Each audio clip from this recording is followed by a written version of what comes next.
Hey, don't look now, but we've got all of Team Evening, 2 bundles of balloons, and a giant cake crammed onto the Space Needle elevator. Why? Yeah, why? It's rhetorical, Jose. You know why. We're celebrating our 40th birthday tonight on Evening Magazine. The faces of Evening Magazine share their first stories and break down the real stories behind them. I feel the need for speed. And the top 5 movies, albums, and books that ruled 1986. Plus, the Pierce County landmark that's found new life thanks to a local chef.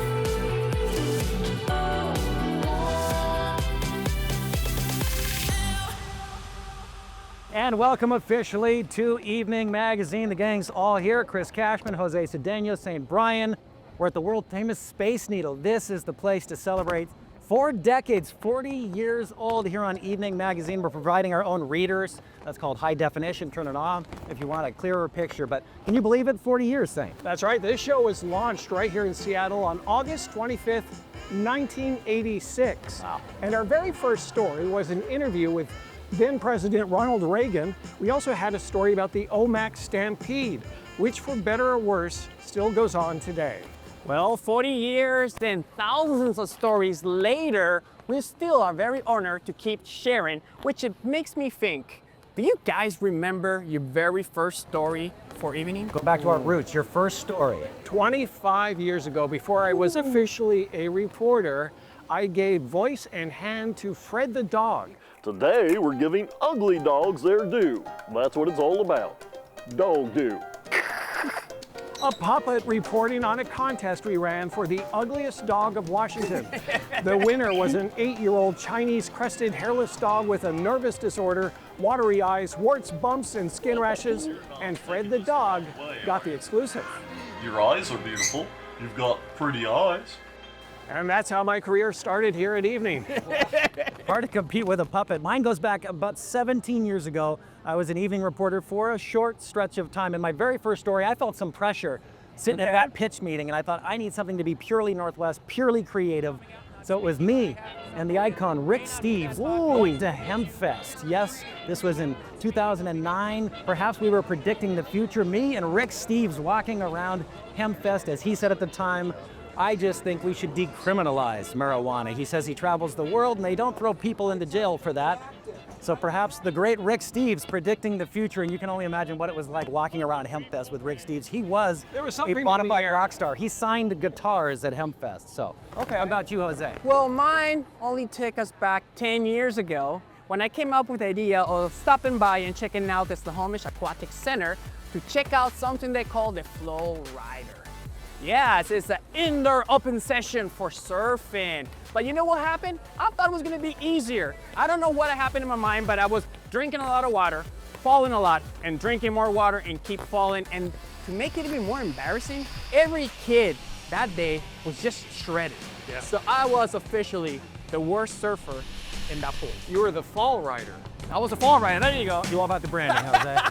All right, now let's bring it back to evening. We want to thank Metropolitan Market for hooking us up with this incredible 40th birthday cake. Way to go, Met Market. That's right, Met Market were the only double winners in last year's Best of Western Washington Viewers Poll, winning Best Local Grocery Store and Best Cookie for the cookie, a chocolate chip cookie they created that is actually a meal. Well, we are truly honored for Met Market and Queen Anne to make this cake for us, but I'm kind of curious, what's the flavor? What kind of flavor? Well, That's one way. That's one way to find out, Jose. We'll get some plates and forks. We'll do it the old-fashioned way, ladies and gentlemen. We're celebrating nostalgia here today, Saint. Take us in the top 5 in the way back. Yeah, let's go back to 1986. Here are the top 5 movies, books, and albums. I feel the need for speed.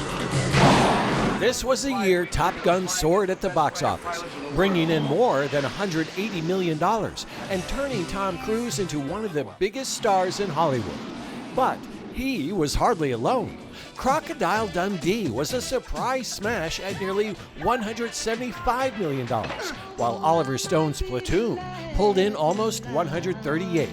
The Karate Kid Part 2 and Star Trek IV, The Voyage Home, also ranked among the year's biggest hits. The music of 1986 was just as massive. Bon Jovi's Slippery When Wet tops the album list with more than 18 million copies sold. Madonna's True Blue follows with more than 14 million, while the Top Gun soundtrack sold more than 12. Then came the debut that helped change popular music, Licensed to Ill by the Beastie Boys, followed by Paul Simon's Graceland. And finally, in bookstores, The Killer Clown conquered the list. Stephen King's It was the year's biggest hardcover fiction bestseller. The rest of the list reads like a snapshot of the era. Tom Clancy's Red Storm Rising, James Clavell's Whirlwind, Robert Ludlum's The Bourne Supremacy, and Jackie Collins' Hollywood Husbands. And the number one song of the year, That's What Friends Are For. It topped the U.S. charts for 4 straight weeks, helping Dionne Warwick and friends raise $3 million for AIDS research and prevention. As Dionne and her friends put it, that is what friends are for. Absolutely. And you know, we're celebrating our 40th birthday here, but Evening Magazine isn't the only thing turning 40 this year.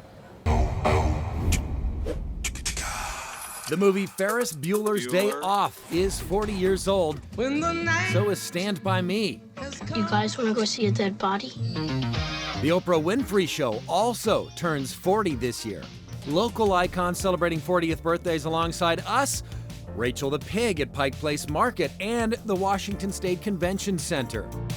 Skateboard legend Shaun White and our favorite beast, former Seahawk Marshawn Lynch, both turned 40 this year. Lady Gaga, Lindsay Lohan, Robert Pattinson, and Drake all turned 40 in 2026 as well. Happy middle age, one and all. And so when you think about it, Evening Magazine is a millennial, born between 1981 and 1996, That makes a lot of sense. just like me. No, Saint. Coming up on a millennial edition of Evening Magazine. An abandoned general store older than the state of Washington gets a second chance at life. Plus, the tribe sharing their culture and grizzly bears on one-of-a-kind adventure. Evening Magazine is made possible with support from Kitsap Credit Union. Since 1934, Kitsap Credit Union has believed that together it's possible. Together, we shine a light on the people and places that help our communities thrive.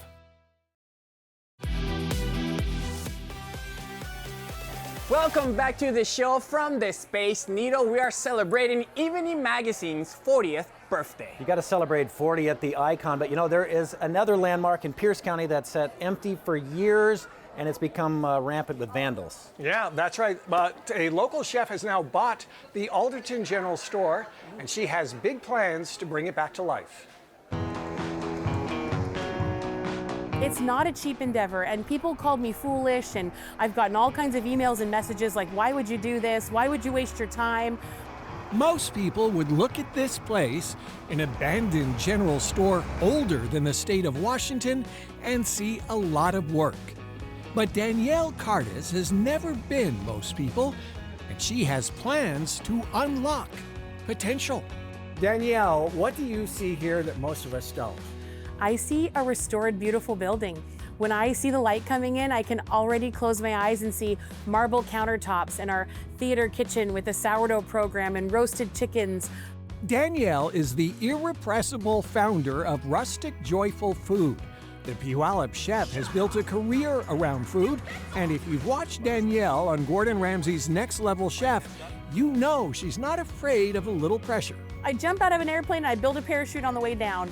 And the cool part about this is that's kind of what we're doing. I want this little rotten building. I am not joking. I want this guy. This adventure all began with an Instagram post in 2025 that went viral. Close to 2 million views almost immediately. A year later, Danielle got the 155-year-old building. Now comes the hard part. It's gonna be around $2 million to fix it. I don't have $2 million. So she's selling hats, totes, flight tag keychains, and commemorative bricks.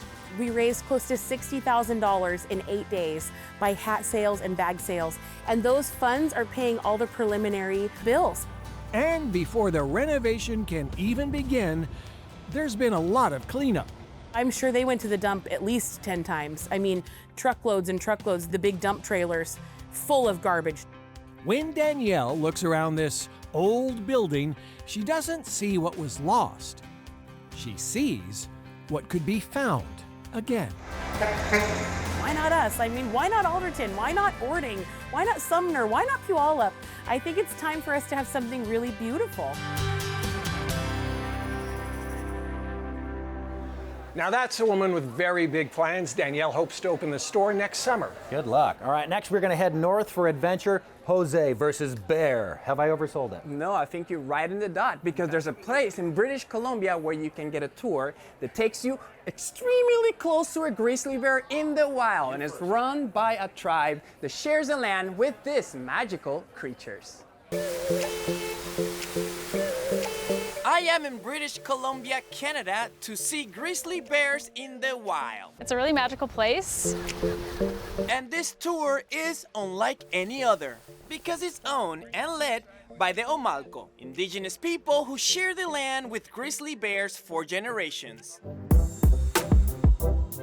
The adventure starts at sunrise at the marina in Campbell River. First off, you're gonna load one of our boats, and then you're gonna take a beautiful 2-hour boat ride through the waters here at the Salish Sea, searching for marine wildlife. So this is what it used to look like. On the way to Butte Inlet, we see Church House, where the Omalco people once lived. It's easy to see why this place is special to them. The water, when you're heading up the inlet, it turns bluer and bluer the farther you go up. It's just like this beautiful turquoise blue. The mountains are as high, and the water is literally as deep as those mountains. It's the grandest fjord in BC. We just finished a boat ride that was about 2 hours, and now we're gonna take a bus ride.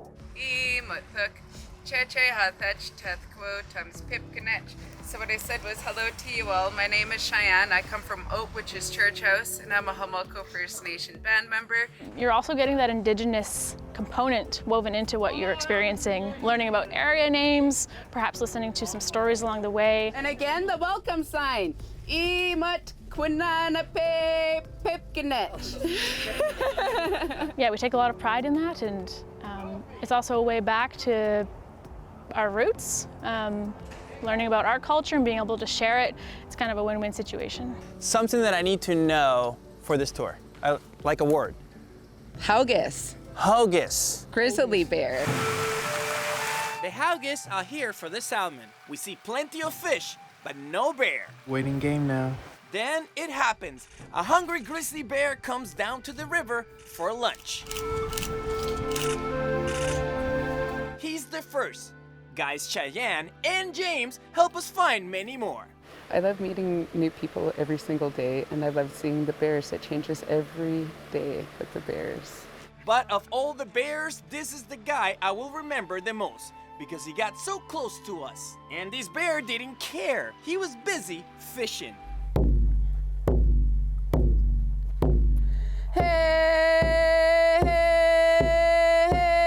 This place is so amazing. When the tour is over, I don't want to say goodbye. And James tells me I don't have to. There's no words for goodbye in our native language. Chechu, kochu, happy means come back again another time. Quagga, come back. Quanda? Quagga. Quagga. Quagga. Yeah. Quagga. Quagga host. That was a pretty close call, if I do say so. A little too close. Were you scared? Be honest. Yes, I was. Yes, I was. By the way, the tours are happening right now and they go all the way to October, or should I say, until the salmon runs out. Okay, all right. Still to come on Evening Magazine and our 40th birthday show. We dove into the King 5 archives for a look at other iconic dates in Seattle's history, like the World's Fair opening day. And what became of all the landmarks in Evening Magazine's original open? The answers when we come back. And welcome back to Evening Magazine, our Space Needle edition. We are way up here because we are celebrating our 40th birthday. 4 decades of local TV. We're throwing the in party in the Loop Lounge right now. That's right. This place had the world's first revolving glass floors. It's incredible. We also have 360 degrees of views of Seattle, plus we are 500 feet up above the city. He's taller. And we have even better news than that. They're bringing back their brunch, which is just as unforgettable as the views. Guests 21 and up can enjoy VIP entry, priority elevator access, and a decadent multi-course brunch curated just for the season. Your all-inclusive prepaid reservation for up to 4 people includes shareables for the table, first course, an entree, dessert, coffee, and a cocktail. And reservations are required and available online. Now, we think 40 years is a big deal, but the Yes. Space Needle, her grand opening was more than 64 years ago. April 21st, 1962, we cut the ribbon. It was part of Seattle's World's Fair, and guess what? King 5 was there. Check it out. This is April 21st, opening day of the exposition, which has been in preparation for 7 years. Mr. John Raitt singing, Hi-ho, hi-ho, come to the fair. Come to the fair. Ladies and gentlemen, from Palm Beach, Florida, the President of the United States. Let the fair begin. Now let's go to NBC's Frank Blair. Hey, young man, will you come here, please? As the gates are open to the public for the first time. What do you expect to see at a World's Fair? As much as I can.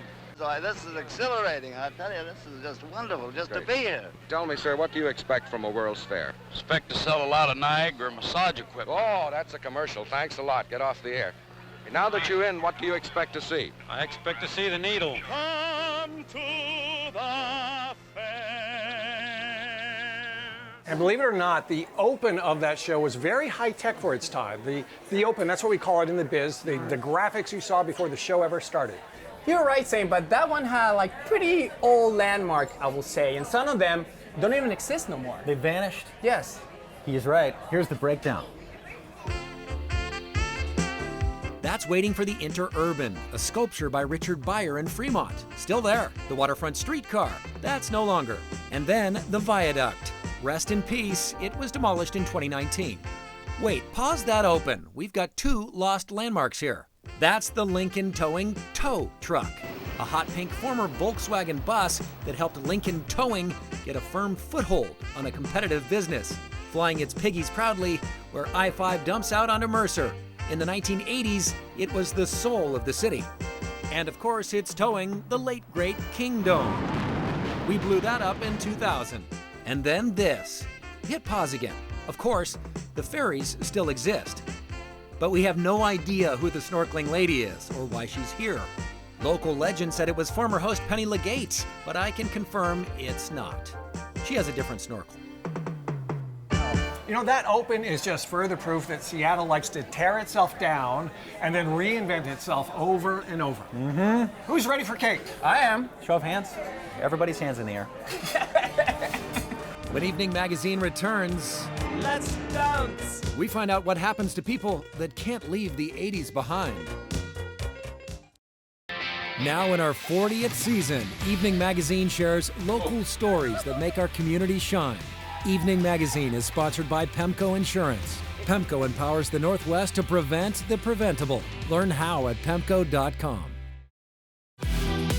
Welcome back to our show celebrating 40 years of Evening Magazine. From the Space Needle, what a special day to be here. And we're, of course, looking back into the rear view. We have one more clip to show you from a special edition of the show that celebrated the decade that this show was born, the 80s. That's right, and as part of that show, I got to fulfill a lifelong dream by producing a music video that essentially used up every single 80s music video cliche as possible. Look for Jim Dever, look for John Curley, look for myself as a much younger man and a whole bunch of other Evening Magazine people.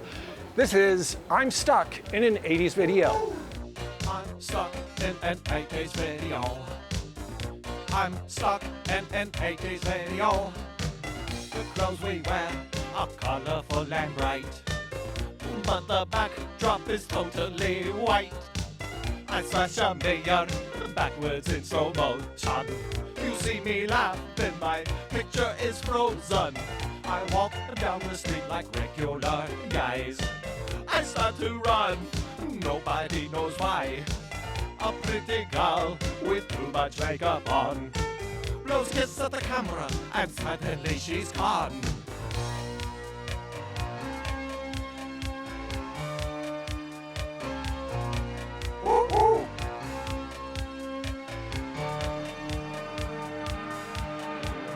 let's dance.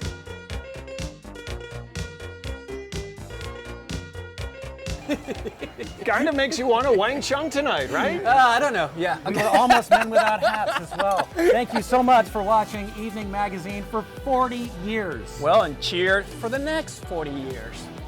This cake is another 40.